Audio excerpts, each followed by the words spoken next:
Hello students and welcome to EPG Pathshala. I am Dr. Shefali Nagpal, Associate Professor at Human Resource Development Center, Bhagat Phool Singh Mahila Vishwavidyalaya, Soripat.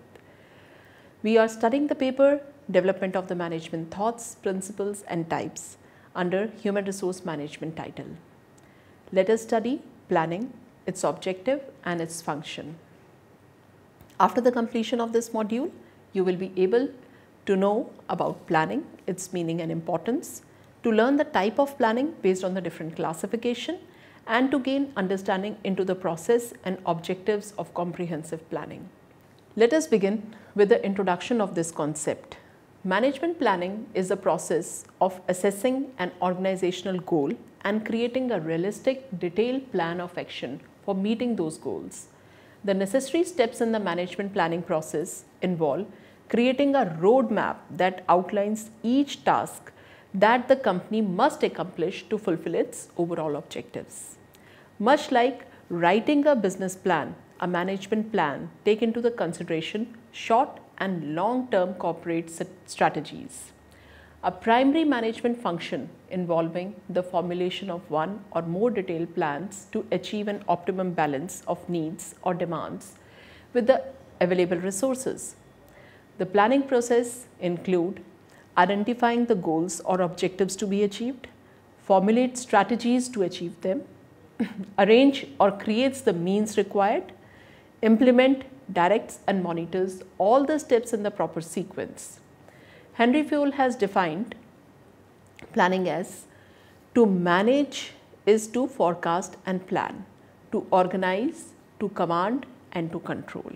Whereas Luther Gulick has given a keyword POS COB, where P stands for planning, O stands for organizing, S for staffing, D for directing, C for coordinating, R for reporting, B for budgeting. But the most widely accepted functions of management given by the Knoots and Dennell, that is planning, organizing, staffing, directing and controlling. For the theoretical purposes, it may be convenient to separate the functions of management, but practically these functions are overlapping in nature. They are highly inseparable. Each functions blend into the another and each affects the performance of other. The planning function of management controls all the planning that allows the organization to run smoothly. Planning involves defining a goal and determining the most effective course of action needed to reach that goal. Typically, planning requires flexibility as the planners must coordinate with all levels of management and leadership in the organization. Planning also involves knowledge of company resources and the future objectives of the business. Let us look at the various definitions of planning. According to Theo Hamann, planning is deciding in advance what is to be done. When manager plans, he projects a course of action for the future, attempting to achieve a consistent, coordinated structure of operations aimed at desired results. According to Elford and Beatty, planning is the thinking process, the organized foresight, the vision based on the fact and experience that is required for intelligent action. Let us see the concept of planning.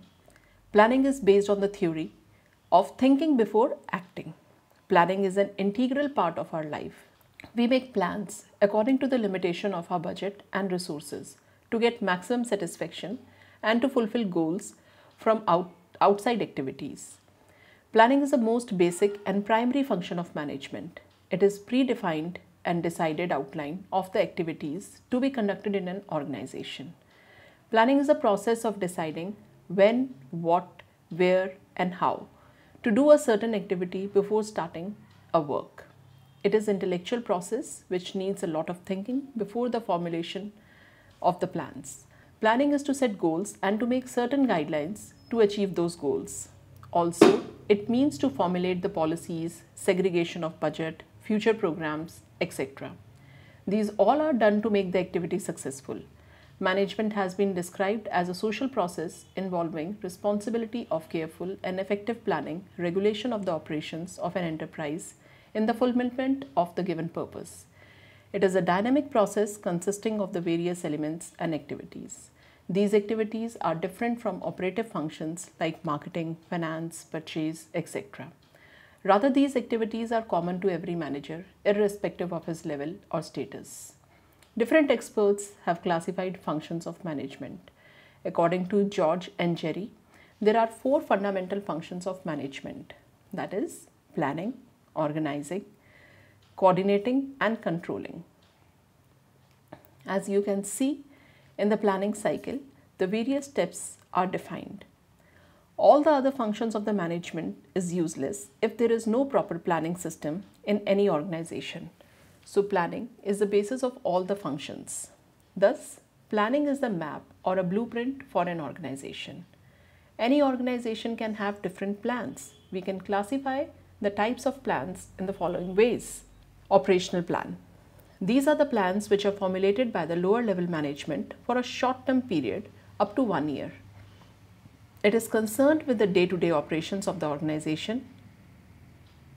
It is detailed and specific. It is usually based on the past experiences. It usually covers functional aspects such as production, finance, human resources, etc. Tactical plan. It is a plan which is concerned with the integration of the various organizational units and ensures implementation of the strategic plans on day-to-day basis.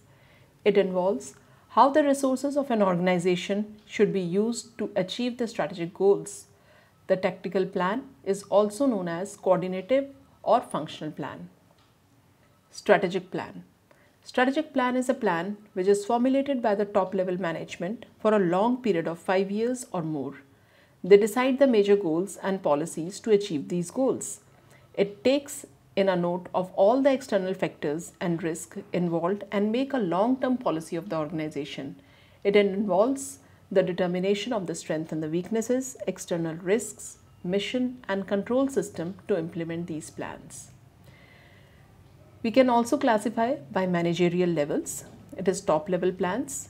Plans which are formulated by the general manager and directors are called top level plans. Under these plans, the objective budget policies for the whole organizations are laid down.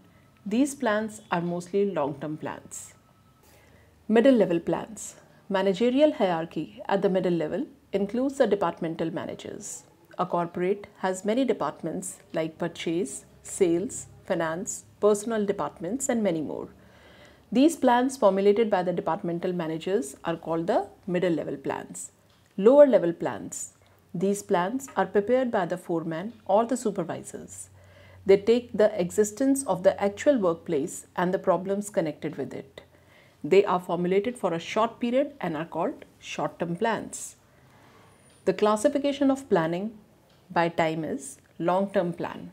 The long-term plan is the long-term processes that the business owners use to reach their business missions and visions. It determines the path for the business owners to reach their goals. It also reinforces and makes corrections to the goals as the plan progresses. Intermediate plans. Intermediate planning covers 6 to 2 years. It outlines how the strategic plan will be pursued. In business, intermediate plans are most often used for campaigns. Short-term plan. Short-term plan involves plans for few weeks or at the most a year. It allocates resources for day-to-day business development and management of the strategic plan. Short-term plans outline objectives necessary to meet intermediate plans and strategic planning process. The classification according to the use is single plan. These plans are connected with some special problems. These plans end up the moment the problems get solved. They are not used once after their use. They are further recreated whenever required. Another is a standing plan. These plans are formulated once. They are repeatedly used. These plans continuously guide the managers. That is why it is said that the standing plan is a standing guide to solving the problems. These plans include mission, policies, objective, rules and strategies. Now let us understand the process of planning. The planning process is the step a company takes to develop budget to guide its future activities. The documents developed may include strategic plan, which are long-range, high-level company plans and goals. Technical plans, which are short-term, specific plans to work towards a goal in the strategic plan. Operating plans, these are the detailed plans for specific department to be implemented. Project plans, these are the plans to implement project such as launching new product or building a new plan. How does the process work? Although the specific steps differ slightly from company to company and depend on which type of plan we are developing, there are general steps that should be taken to ensure a good result. The steps in the planning process are: develop objectives, develop tasks to meet those objectives, determine resources needed to implement the task, create a timeline, determining tracking and assessment method, then finalize the plan, distribute to all involved in the processes. We are going to follow Mark, a department manager in the large company, as he develops a tactical budget for his sales department for the next year. In the step 1, we develop the objectives. The first step in the planning process is to determine what you want to accomplish during the planning period. A long-range strategic plan might focus on specific market share, achievements of the 5 years in the future, while a departmental level operating plan might target implementation of the new methods of tracking sales orders during the next quarter. Mark is focused on annual objectives for his sales department, and so he begins by establishing sales goals for his team for the next year and also defines a project he would like to implement that automates the sales order process. In the step 2, we develop the task to meet those objectives. The next step is to come up with a list of the required tasks to achieve that objective defined. In our example, Mark determines the sale per month required to meet the sales goal he is targeting and also lists out the few main tasks relating to the automation process, including selection of tools and training of the team to its use. The first step of management planning process is to identify specific company goals. This portion of the planning process should include a detailed overview of each goal, including the reasons of its selection and the anticipated outcome of goal-related projects. Where possible, objectives should be described in quantitative and qualitative terms. An example of a goal is to raise profits by 25% over a 12 months period of time. In step 3, we determine the resources needed to implement the task.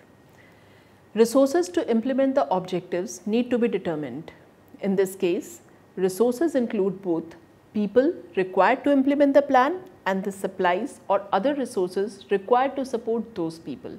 For the sales department, this might include the sales people, a sales administrator, various supplies such as brochure or funds of an advertising campaign to increase the number of prospects in the sale team funnel. In the step 4, we create a timeline. As the company prioritizes its project, it must establish the deadlines for completing associated tasks and assign individuals to complete them. This portion of management planning process should consider the abilities of the staff members and the time necessary to realistically complete those assignments. For example, the sales manager in this scenario may be given a monthly earning quotas to stay on track with the goal of increasing the sale by 25%. Comprehensive planning is a complicated process which requires high level of studies and analysis. To create a plan, there must be the determination of objectives and outlining of the course of action to achieve goals. There is no set formula for planning. A planning process which is suitable for one kind of organization may not be appropriate for another type of organization. However, we can take the following step as a guideline to draw a plan. One is analysis of the environment. Planning begins with the awareness of the opportunities in the external environment and within the organization. For this, SWOT analysis is most suitable. Strengths and weaknesses are internal factors, whereas opportunities and threats are external environmental factors to be analyzed, as you can see in the diagram. Second is setting up the objectives. The second step of planning is to set the objectives and goals for the organization as a whole and each department. Long-term as well as short-term plans are to be created. Objectives are specified to every manager and department head. Objectives gives direction to the major plans, so managers should have an opportunity to contribute their ideas for setting their objectives and of the organization. Third is develop premises. Planning premises are the assumptions about the future by which the plans will be ultimately formulated. Planning premises are the key to the success of planning as they supply pertinent facts and information regarding the future such as general economic condition, production cost, prices, probable competitive behavior, governmental control, etc. Forecasting is an essential part of premises. Fourth is determine and evaluate alternatives. The fourth step is to search and identify the alternative course of action. It suggests that a particular objective can be achieved through numerous ways, but the most relevant alternative must be listed down so that selection is made easier. Once various alternatives are identified, they must be well analyzed with their strong and weak points. Fifth, selection of the best alternative. This is the point where the certain plan is adopted. When the alternatives are determined, most suitable alternative must be chosen out from the list, which can give the maximum output with minimum risk. The sixth step is formulation of the derivative plan. Derivative methods are the backing plans which are very essential. Once the basic plan has been formulated, it must be translated into day-to-day operations of the organization. Middle level and the lower level manager must draw up the appropriate plans, programs and budgets for their subunits. Next step is budget formulation. After the decisions are made and plans are set, the next step is giving them sufficient funds to carry them out. Optimum budgeting must be done for every course of action. Eighth step is the implementation of a plan. Once the plans are set up, now the plans must be well informed and shared with the employees and managers, expecting full commitment and trust. Finally, plans must be carried out. Next step is follow-up action. Obviously, once a plan is carried out, it generates a positive output. The progress must be well monitored and the managers need to check the progress of their plans so they can take necessary steps to improve the plans if needed. Major objectives of planning. Let us take an example of planning in India done by Planning Commission to understand the objectives of planning and how they are fulfilled.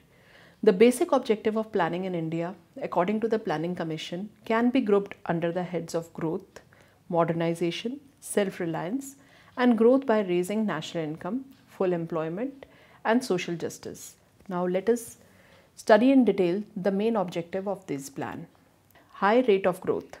Increase in the national income as well as the per capita income is the first and the foremost aim of Indian planning.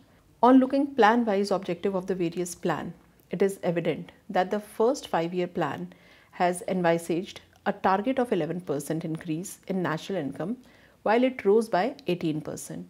The second plan fixes the target of 25% increase in the national income over the plan period. Again, a third 5-year plan aimed to secure an increase in the national income of 5% per annum. During the third plan, the national income increased only by 11.2%.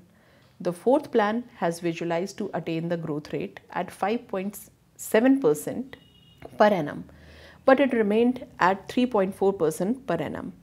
The sixth 5-year plan achieved the growth rate of 5.2%. Similarly, seventh plan has achieved an annual growth rate of 5%. Eighth plan has fixed the target of 5.6%. Ninth plan aims at achieving the growth rate of 7% per annum. So we can see that with this progress, we can see what were our targets and what we have achieved. Second point, raising investment income ratio. Achieving a planned rate of investment within a given time period to bring the actual investment as the proportion of the national income to a higher level has been regarded significant due because of the two reasons. Firstly, such an increase in the output capacity is deemed to be needed to increase the output. Secondly, it is needed to bring the capital stock of the economy to ensure the growth of the future output capacity. Social justice. Another major objective of Indian 5-year plans is to provide social justice to the common people and weaker section of the society. However, this social justice implies reducing the income inequalities and removal of poverty. These two aspects have been well dealt in various drafts of 5-year plans in our country. Fourth is removal of poverty. Up to the end of the fourth 5-year plan, it was felt that the benefits of development have been received a raw deal to tackle the problems of poverty. In the fifth plan, there was a visible shift in the approach which resulted in the minimum needs program. Earlier to it, there was 20-point economic program to uplift village community. The sixth plan during the year 1980 to 85 documents mentioned that the incidence of poverty in the country is still very high and necessary measures need to be adopted to combat poverty. Similarly, 7th, 8th and further plans stressed for the removal of the poverty in the country. Fifth point, full employment. The unemployment problem is a chronic problem in underdeveloped and developing countries. Though India is emerging as a fast developing country, yet it is in the grip of the acute problem of disguised unemployment. Thus, the important objective of Indian planning is the creation of the conditions for attaining the full employment and elimination of unemployment, underemployment and disguised unemployment. Sixth, elevating 3 main bottlenecks. Another objective of planning is the adoption of the various measures to elevate the 3 bottlenecks, that is, through agricultural production, manufacturing capacity for producer goods and balance of payment. The various plans have in one way or other been concerned with the removal of these 3 principal barriers to achieving stability both internal and external in the economy. With the above example, I hope you must have understand how the objectives of the planning are set and achieved. Self-reliance. Another objective of Indian plan is self-reliance. The earlier 2 plans could not emphasize it because they were formulated for rehabilitating and establishing basic key industries in the country. Thus, in the third 5-year plan, for the first time, the idea of self-reliance was mentioned. Dependence on foreign aid will be greatly reduced in the course of 4th plan. It was planned to do away with confessional imports of food grains under the PL 480. Foreign aid net of debt charges and interest payment will be reduced to about half of the end during the 4th plan as compared to the 3rd plan. Modernization. For the first time, the idea of modernization was floated in the 6th 5-year plan. In common sense, it applies up to dating the technology. Student, let us now summarize what we have studied so far. We can see planning is an intellectual process which needs a lot of thinking before formulation of a plan. It is made to set goals and to define guidelines to achieve those goals. It means to formulate policies, segregation of the budget, future programs, etc. These all are done to make the organizational activities successful. It is a dynamic process consisting of the various elements and activities. These activities are different from the operative functions like marketing, finance, purchase, etc. Rather, these activities are common to every manager irrespective of his or her status and level. Thank you.